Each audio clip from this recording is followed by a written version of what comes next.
Hello, Worlds Asunder listeners. This is both H.P. Holo and Edie Skye wishing all of you a Merry Christmas. Finish listening to this podcast and then go eat irresponsible amounts of food. It's a holiday. You deserve it. And Happy New Year. That too. A happy new week and new episode. Previously on Worlds Asunder.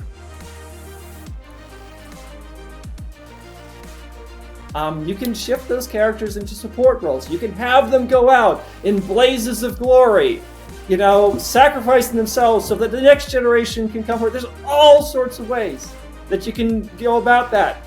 But no, they turned Han Solo into a deadbeat dad and then they killed him.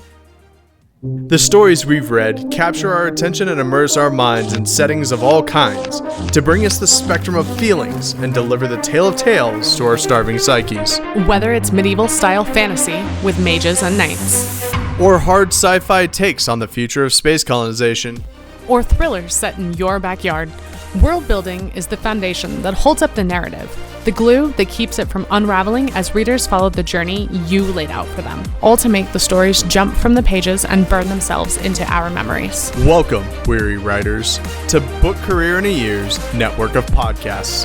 This is Worlds Asunder, an insightful podcast on world and character building. My co-host is the one and only David Shadoin, better known as Shady. It's not just a descriptor, it's also his moniker. And she's the H.Y. Gregor, but you can call her Haley, or Sour Patch, your friendly post-apocalyptic wasteland elf. We know.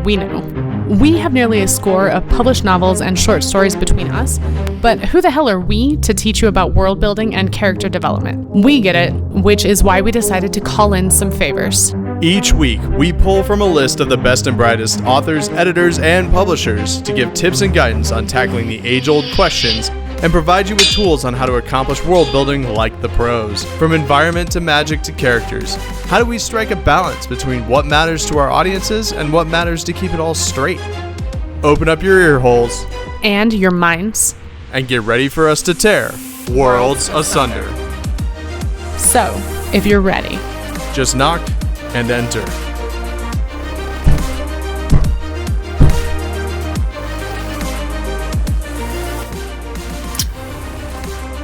So, you talk about the agreed shorthand. Obviously, there's a school of thought that says that authors don't owe their readers anything. I have heard that said.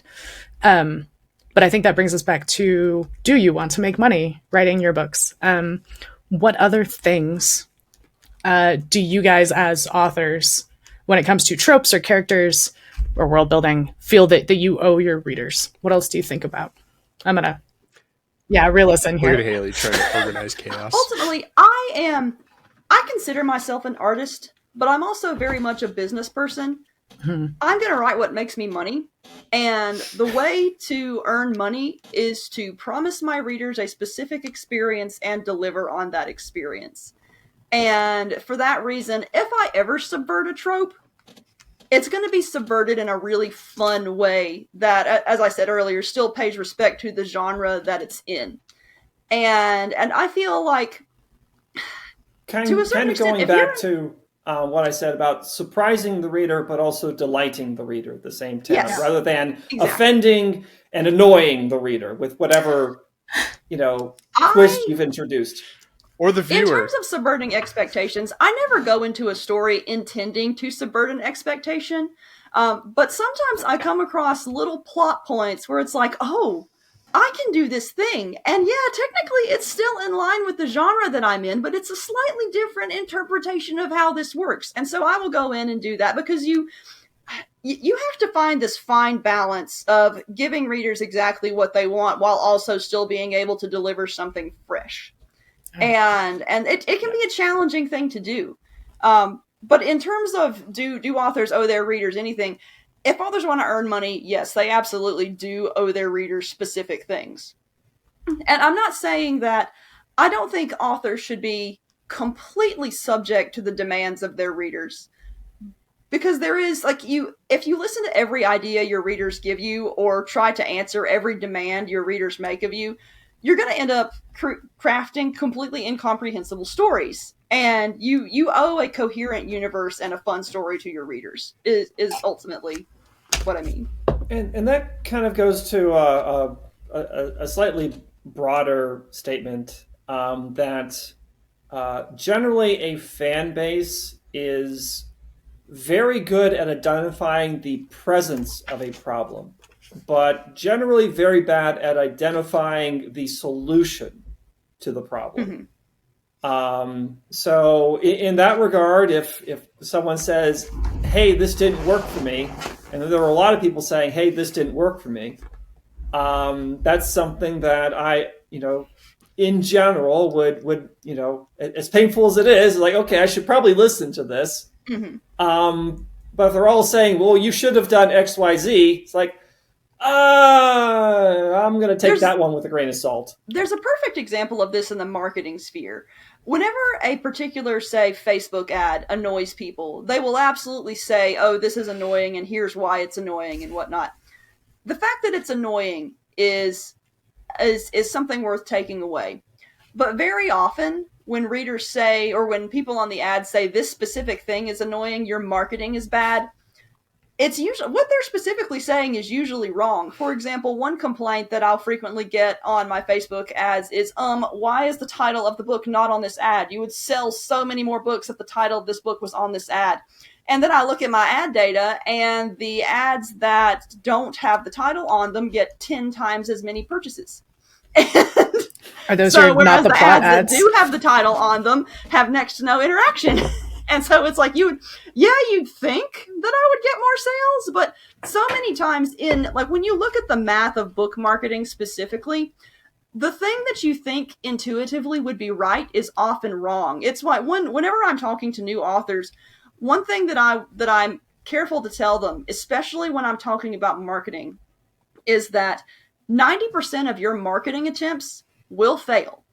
The important thing is to keep trying new stuff. Keep, for example, iterating new ads. Because the thing is, once you find the 10% of things that do work for you, they're going to work really well. And sometimes they're going to be incredibly stupid things. So, as a perfect example, I have been, writing and marketing for 10 years. And, experimenting with different ways of getting my books out there. The obvious stuff doesn't work. Just posting your book with a blurb does not work. You have to find ways to amuse people and you have to bring some kind of value to their life. One recent way that I have found that I bring values to my readers' lives, I post pictures of grilled cheeses that I make.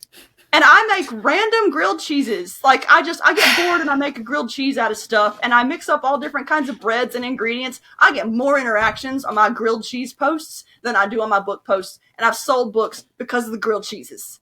And you make me hungry. You make me hungry all the time. Yeah. Excellent. And it ends up working out really well with my brand, though, because I don't write books about food, but I write books where readers really, really enjoy the food descriptions, to the point where Jacob and I have started trying to make some of my little fantasy foods in the background. And we've been posting like little experiments that we have. Like in the Titan Mage series, I needed a street food. And I wanted it to be made up of familiar materials, but in a weird combination. And usually when I'm making up foods for my novels, I just think about whatever I'm hungry for at the time and just pile a bunch of things together. And that particular day, I was hungry for a donut, but I was also hungry for brisket. And so I was like, you know what? I'm going to have them put brisket on a donut and then some barbecue sauce and queso sauce. And we're going to call that savoring, because it's savory plus donut ring. There we go. And it ended up that it's actually really good. I believe it. We made it I posted about it because readers have been asking me for like an Edie Skye cookbook of all things because of all the foods in the books, and I was like, well, one of the problems with this cookbook idea is that I have to come up with a recipe for savoring that's actually legit. And I made this little joke post about savoring. Readers started commenting with pictures of savoring they'd attempted. And it's like, well, I guess I got to try to make my own authentic one now. Authentic. But I kind of actually want to get into making brisket now, but I need a smoker for it. But yeah, it's just... And one of the things that I've learned from this particular style of marketing, food is a universal thing. Everybody loves food. And that is the thing that makes my readers engage with it. It's it's in my stories, yeah, but it's also just kind of this thing that everybody can enjoy, everyone can relate to. It's kind of on the same level of Cats, but not quite. And because internet cats are always going to get attention. But in terms of it's been really, really interesting to learn that for marketing, because I would never have expected grilled cheese and pictures of food to be something that readers engage with me with, and something that readers will actually buy books for.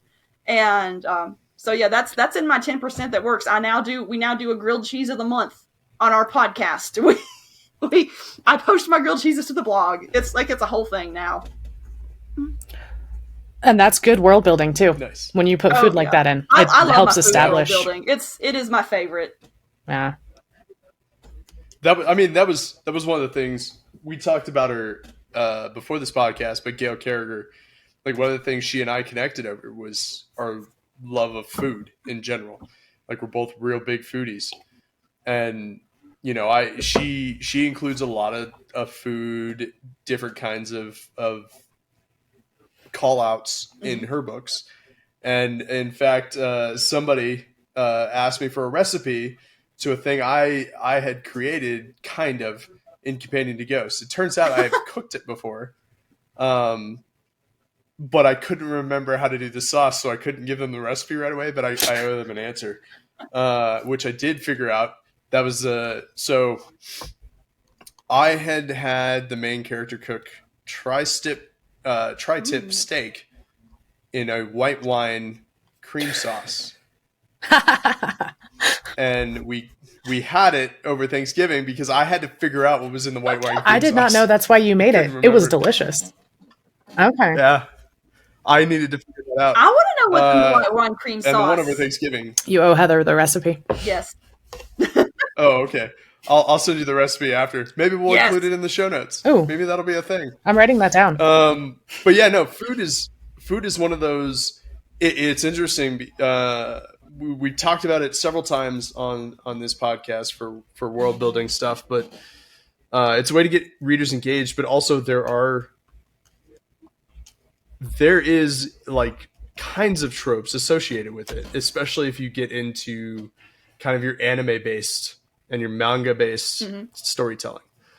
So it is a way to both power up your hero and also to continue a story, or to give them a trait, right? Like, my main character Devlin, he's a huge foodie as well, and so he talks about all the different kinds of foods, and that's how he explores Houston, is via the food. That's how he knows what parts of Houston he's in. But that is one kind of like subtrope, I guess, background trope that you can use to expand your horizons. I do want to go back to. I was going to say, I always like a character more, or even a person more, when I know what their favorite snacks are, and especially if they overlap with mine. Like me, contrary to popular belief, I'm actually an incredible introvert. I fake extroversion really, really well, but I'm also the sort of person where I love cherry Coke. Like, if you cut me open right now, I'm going to bleed cherry Coke. If I find someone else who loves cherry Coke, it's like, hello, friend, I have something in common with you. Let's be buddies. It's this really, really small, easy connection. Like, I got my cherry Coke buddies. For me, food is cozy. I can't. Yeah. That's true. Can't do cherry Coke. Yeah, but you don't drink soda, really. I can't do a lot of flavored sodas, though. Yeah, I'm real bland on sodas. I don't drink soda often. I'm definitely more of like, it's probably more accurate to say I drink that iced coffee flows through my veins. But if I'm going to treat myself, it's going to be a cherry Coke. Like, if I'm offered soda, I will save my calories for a cherry Coke. Yeah. All right, since we're here, Jacob, what's your thing that if we catch you open right now, you'll bleed it out? There's a question. Whatever. Oh man. Well, I'm a sucker. Okay, so if we're talking about food, kryptonite of mine, probably chocolate chip cookies. You can't bleed gooey ones or crunchy ones. No, I have to know. But I mean, it's either if we're talking about being like bleeding something, it's either going to be water or whiskey, and there's like nothing in between. Okay. It would be Scotch for Shady. So, yeah. So I just, It's not even exciting water. It's like lukewarm Cheers, mate. water out of the tap. Like, well, I mean, okay, so there's a story behind that. there is. Yes, there is. So I've been married Please for tell. 12 years and I It's haven't not a heard the terribly- water story. you've heard this. Oh, I have? You It must have been really okay. boring then. So I don't remember I used to do a lot of travel as a project engineer, and this was travel to other countries, and water with ice in it is very much not a universal thing. I just got used to, in whatever condition the water would arrive, that's what I drank. I do. remember And this so now. sometimes it would be room temperature. Sometimes it would be warm. That's something that I encountered in like the hotel in China, where they would bring out the water and it would be not like scalding, not like coffee, but maybe a few steps down from that. So then I just got used to drinking water at whatever temperature it was served, and sort of stopped liking it ice cold. So I will now never I understand generally this. just drink it room temperature now. I will put ice in my ice. Like, I gotta have my water. Like, it can be absolutely, like, blizzarding outside, and I'm gonna have ice in my water. So speaking of tropes, Well, I was gonna say, Jacob, I'm pretty sure that warm water they served you was meant for Insta-tea, but kind of like matcha out of Japan. However, I might be wrong because China's different, so I they would might be miss on serving that like the cultural green one. tea separately. Yeah. But what I was gonna say, back to something Heather had mentioned, which was like sometimes the readers might get it wrong, or something similar to that. My favorite so far has been getting 1-star reviews that have told the trope that you aimed for, and they're like, yeah, this was so. Companion to Ghosts was meant to be a noir story. We made it John Wick meets LA Confidential, and then we put that out there. This particular reader came in with a 1-star review, said 1950s maudlin, wouldn't suggest, and I was like, that Nailed was it. what we were aiming for. Thank you much. I frequently Nailed it. get 1-star reviews on Edie Skye that is like, 1 star, too much sex. It's like, my friends, have you seen the covers? That is the point. They're really good for advertising, It's not though. really the So I can't complain point. too much about them. It's more of a fun extra. Is kind of how I view the. Wait, hold on, Jacob. If you're writing smut, what's the point then? But it's more than that. It's not just like intended to be that. I'm with Jacob. Yeah, I mean it's Okay. it's the spicy stuff is like, okay, it's like the difference between like pornography and a like an erotic steampunk giant robot mecha anime inspired adventure. Okay, here's the thing. All right. You Like could a hentai. take the sex out and you would still have a Yeah, fun and story. here's the You thing. would still With- have cool characters. With Titan Mage in particular, I wrote the sex scenes to be skippable because I know, like, I have plenty of readers who read the Edie Skye stuff and say they skip the sex. In some other series, the sex is interwoven into the plot such that it's not quite as skippable. But there's girls with like enormous tits on the covers. Like, the sexiness is part of the story, even if the sex is skippable. And I do I do write the sex to be skippable, but the presence of the sex is important because from a business standpoint, my books sell 20 times as much because there is the promise of a few thousand words of sex in them. I mean, so it's like, yeah, you can take them out, but also from my business perspective, they're essential to the story. So that's actually a great segue. Heather, I had hoped that you would tell us the Edie Skye origin story, because I have heard you tell it at cons about how you researched before you started writing. So I don't know if we've said what she writes is it's harem men's adventure fantasy is what this series is.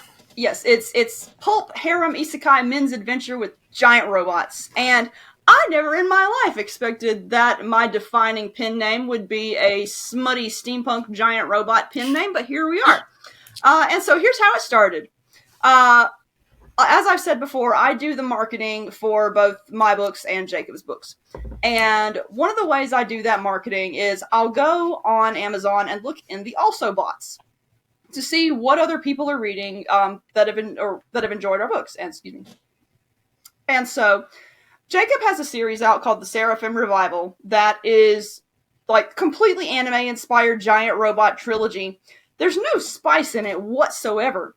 But I was looking in the also bots, and every single book in the also bots had these enormous tits on the covers. And I was like, what is going on? Like, what do these books have in common with these giant robot books? And so it became such a common thing that we... well, actually, I need to back up because there's another part of this too. So I'm doing my marketing, and Jacob comes into my room, and he sees all these like hot girl covers on my computer screen. He's like, "What you doing, Heather?" And I go point to the also bots, and I'm like, "Jacob, I think we may be writing the wrong books. I don't know." And at this point, it was like, I forget how it came up. I think it was either I said we're writing the wrong books or you said we're writing the wrong books. Anyway, the conversation ended up escalating to the point where I said, you know what? If you write the outlines, what the heck? I'll write the books because it's 2020 and we're on lockdown and nothing is normal and I got time because the coffee shops are closed. So, and Jacob happened to be between projects at the time. And so I'm just doodling along a few days later doing my marketing, and he comes up and he's like, I have an outline for a 5-book series for you. And I had said the outline thing as a joke. But I was like, well, we got outlines now. And I don't know when to let jokes drop. And so we talked in a little bit more detail about planning this series. And one thing about me that may or may not be conspicuous is I am an absolute dumbass goofball. And I have the most fun when I'm doing that kind of stuff. And so we go into this series and it's like, what the heck? We're going to write some harem smut. I'm going to write whatever I want with this thing. We're going to do some market research and whatnot. But you know what? I'm really mad that no one has remembered Escaflowne in 20 years. So I'm going to write a fantasy mecha series and we're going to make it sexy because whatever. And so all of these things kind of came together. We ended up reading several of the harem books that were on the also bots for the Seraphim Revival series, got a feel for the tropes. At that time, we had not yet written a book to market. It was all just whatever we wanted to write. It also did not make career level sales. And so we were like, you know what? We're going to try this experiment, see how it goes. So I say that I wrote the first Titan Mage as a joke. It's somewhat true. It's a joke that we put a lot of effort into. But I wrote the first Titan Mage as a joke. I did not advertise it, and it became my biggest bestseller ever with no advertising whatsoever. And I was like, I really, really like a book that sells itself. We may want to take this pen name a little more seriously. And then the series, like every single Edie Skye book we've had has reached #1 in its category, except for like 1 or 2 that happened to release the same weekend as someone else in the harem genre, like someone that was really big in the harem genre who already had a huge audience and automatically took the #1 spot. And so it sort of began as this weird sort of, let's just try this out. Let's do some genuine research. Let's do the tropes, but also it was this weird combination of let's do really intense research, but let's also have fun with the research. And so the secret is a lot of authors have really, really big opinions about writing to market. There are writers who think that it's a betrayal of art. There are writers who think that you cannot sell if you don't write to market. And I am firmly in the middle, where I feel like you have to write to market to sell, but that doesn't mean that you have to betray your writing values to do it. What we ended up accidentally landing on with the Edie Skye pen name is that I was able to identify a whole lot of tropes that I really, really enjoy writing. They happen to fit in really, really well with what harem readers expect. And harem, a lot of harem is pulp fantasy at this point. And it's kind of where the pulpy action adventure manly man hero has migrated to. Especially now that mainstream publishing is not really interested in that kind of protagonist. And I looked at that, and if I were to make a checklist of tropes that I like, 9 out of 10 tropes that I like land in that genre. I'm absolutely willing to sacrifice that 10th trope, to just leave that 10th trope out so that I can satisfy those other 9. And the short version of this is, write what you want. But before you write what you want, identify a market that overlaps with what you want to write, and figure out what kind of compromises you're willing to make, what you're willing to cut, what you're willing to add, so that you can actually have people read your book. Because, I mean, a lot of authors say that they're okay with not selling. No author goes through the effort of writing a book and putting it out there just to say, oh, I hope no one ever buys this. I mean, that's that's the truth of it. And yeah.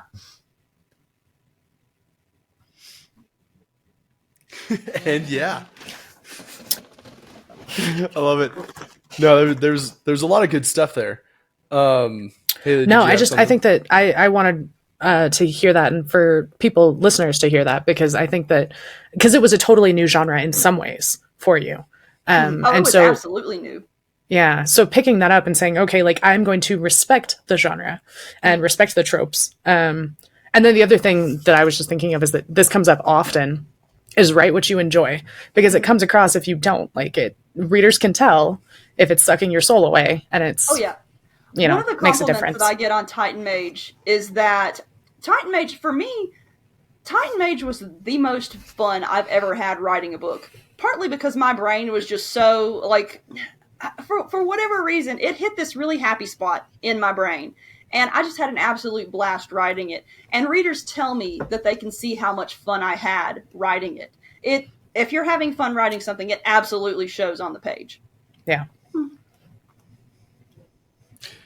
Well, and Haley kind of touched on it, right? Writing to respect the genre a little bit. And Jacob, you had brought this up with Star Wars a little bit, but also I would venture to, so far as to say that you've done it really well with David Weber's stuff too, right? Like, you got invited to write with him, and you were writing in a universe that is well respected in the sci-fi the sci-fi fandom, and you've done really well about maintaining your own writing techniques, your own writing voice, while respecting the fans of Weber.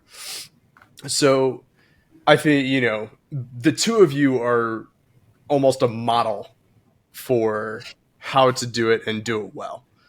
And part of that is, back to the topic at hand, the tropes. You guys went in and you found what played well, and you found ways to subvert expectations that still respected the reader. And I think that is worth, especially new writers who want to jump in, finding ways to do that. Yeah, read more always seems to be one of the most important notes that I get when it comes to my writing or anything else. Yeah. So, and it's especially true for fast-moving genres, like the harem genre, for example.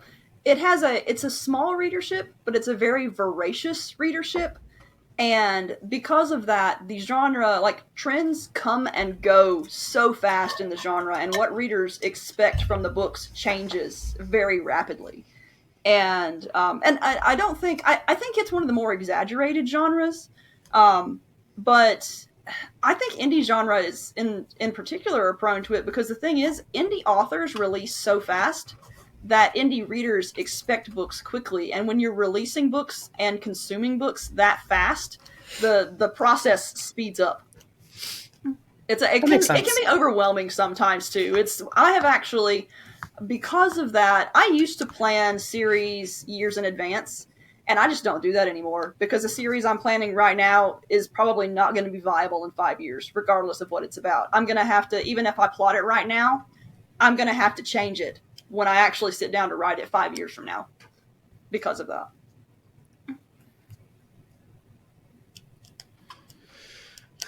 Jacob. Yeah. Sure. I'm going to put you in the hot seat a little bit. We talked a little bit about the origin of the fact that you guys got into having that pen name and how to kind of research the tropes. Can you talk us through, and I think I know the answer, and I could take a stab at it. For the most part, the way I understood it was that you do a lot of the outlining and editing for Edie Skye, and Heather does a bit of the writing, but I know that you guys have swapped a couple times. And the one book that I can think of is Blood Knight 2? Well, it was the one right before the most recent release. I thought that you wrote and she edited. But can you tell us a little bit about that? The Blood Knight series has been pretty much all Jacob. So first, starting with Time Mage. So I did the primary world building. I did the initial pass at the character designs, and then I wrote the first few chapters to kind of sort of set the tone for the project. And then she took, and I did fairly skeletal outlines for the rest of book 1, and then books 2, 3, 4, and 5. And she took it from there. And then I went back in and I did the bulk of the editing on that series. There were a few places where I would go in and I would make more significant modifications or additions to some scenes. There were a few places, like I think I decided to throw in some Magitech Super Dreadnoughts into the past of the series. I just love the word Super Dreadnought. Me too. Because Dreadnought wasn't bad enough. Here's Super Dreadnought. I still remember the first time reading a David Weber novel where I came across the term Super Dreadnought. It was the first time I'd ever encountered the term. It's like, it's not just a dreadnought, it's a super dreadnought. This is so cool. And I did, for the Monster Girl Tamer series, I did the outlines, though those were probably even a bit looser than in Time Mage, because that was based off of a world that Heather had already been writing in. And then I had on a lark, I wrote a short story, and I'm like, this is just going to be like, just Vampire Slayer, Blood Knight, thing, and wrote that, and Heather posted on her Patreon, and the feedback was like, when are we going to get the book? I have to be careful about posting short stories on the Patreon for that reason, because it always results in when's the next book coming out. So I'm like, okay, well, I guess I'll just work on an outline here. So I worked on the world building, and then I put together an outline for the first book. And I'm like poking the publishers, like, hey, when am I gonna get the contract for the next project over here? And it's like, like, okay, well, I guess I've got a window here. Well, I've got this outline. Okay. So I wrote it. And then I wrote book 2. And That's You're all. not saying it right, Jacob. You wrote 3 books in 4 months. Like, This is true. this was not a little, like, a tiny project. Yes. Yeah. And I right now I'm in the process of writing book 5. Say about 20% of the way through that one. But yeah, so those, I did the first drafts of, and Heather performed the bulk of the editing. Mm-hmm. So honestly, I don't have to edit them all that much. I think that while the author voice, I can certainly tell the difference between our 2 styles. I think that for the most part, most readers, the transition from one of our author voices to the other is fairly seamless. I think for the most part, it's going to take another author or someone who's very observant to tell the difference in terms of which one of us wrote which scene, or even which paragraph within which scene. The real tell for me is when the language gets flowery, that's me. Because you don't use flowery language at all. Whereas I enjoy making money while writing. Except when I'm putting in stuff that is purposely trying to copy your style. Yes. Which I do on occasion. Yes, but ultimately I write because I enjoy language. I love the mechanics of language. I have authors that have influenced me that people don't actually realize they're an influence on me because I don't write the style of their content. I write the style of their mechanics. Edgar Allan Poe is an enormous influence on me because I use a lot of his poetic techniques and literary devices in the structure of how I write my prose. I don't actually write dark Gothic literature at all, but I really, really love the basic way that Edgar Allan Poe writes, and I routinely read Poe whenever my brain is just stuck. I can read something by Poe and my brain just gets right back into gear. And then I absolutely love the mechanics of writing. And then I come in with my editorial pen and I start throwing out words and streamlining things. And yes, it's like, what's this flowery bit doing here? Just throw that on out. We don't need that. You'd be so proud of me, Jacob. I have stopped including extraneous dialogue tags. You'd be so proud of me. You have no idea how many I cut out in this recent draft. Make him look at the before and after. It's fair. You guys start tracking percentages of things that Jacob cuts. Well, we don't actually track it actively, but usually when Jacob gives me a chapter back, he'll say, I cut X thousand words. And eventually, one of the things that I like about working in... Generally speaking, when she hands me something and then I'll edit it, and as I'm editing through it, I'm just seeing the word count shrink. Mm-hmm. And it's just contracting, and there's a certain amount of contraction, like, I don't know, it's probably somewhere between 5 and 10%. Yeah. One thing I'm beginning to learn, though, is there are certain things that Jacob will just always cut, and I'm beginning to work those things sort of out of my writing style. Like, as I'm going through and handwriting for the day, because I always handwrite my stuff, I just think better when I do. I will begin to write something, and I'll be like, you know what, Jacob's just going to cut this anyway. We're just going to not write it. And it's really good about increasing the efficiency. If you know what your editor's going to cut out, then don't just put it there to begin with. That's an awesome tip, too. My publisher said something almost exactly like that 2-3 weeks ago at Author Nation. He likes his authors to adjudicate their own edits when they get, line edits or proofs or whatever, because eventually you start to see what's getting changed. And for me, lately, it's been emotional support hyphens. I get real tore up. I overuse them, apparently. And so I'm learning when to hyphen and when to not hyphenate because my editors probably hate me. So I think that's an awesome tip.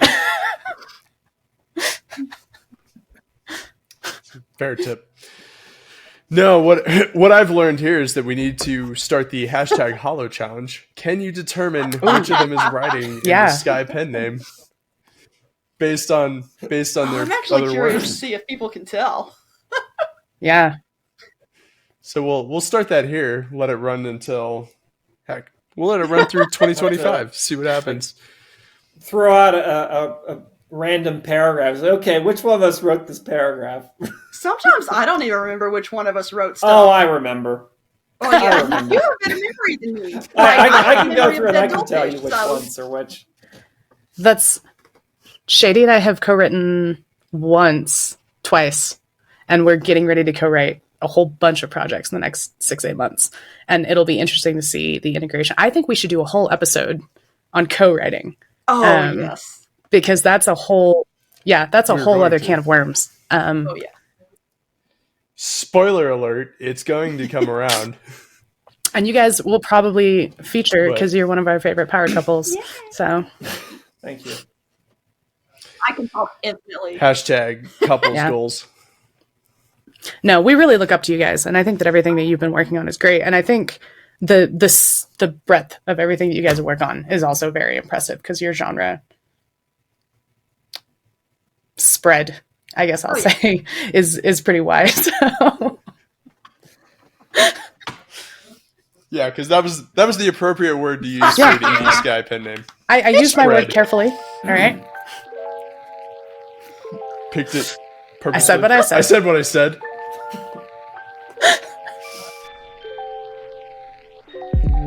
And that's it, folks. That's all she wrote for 2024. You're listening to this episode on New Year's Eve, and that's the last one from Book Career Network for this year. Thanks for stopping by. Hopefully you enjoyed listening to Trope talk and writing to market as well as writing what you love. Don't forget, last week, Haley had a book come out, Chernobog's Wrath. If you like urban fantasy, give it a look. Thanks as always to Nick Thacker and Book Career Network for hosting us.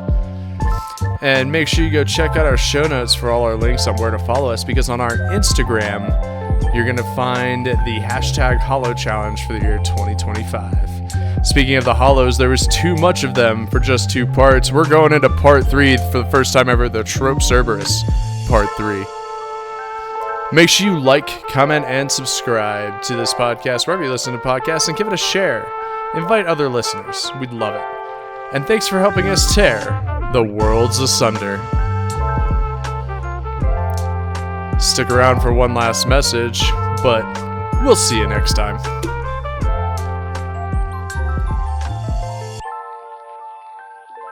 Jacob, give us a Happy New Year.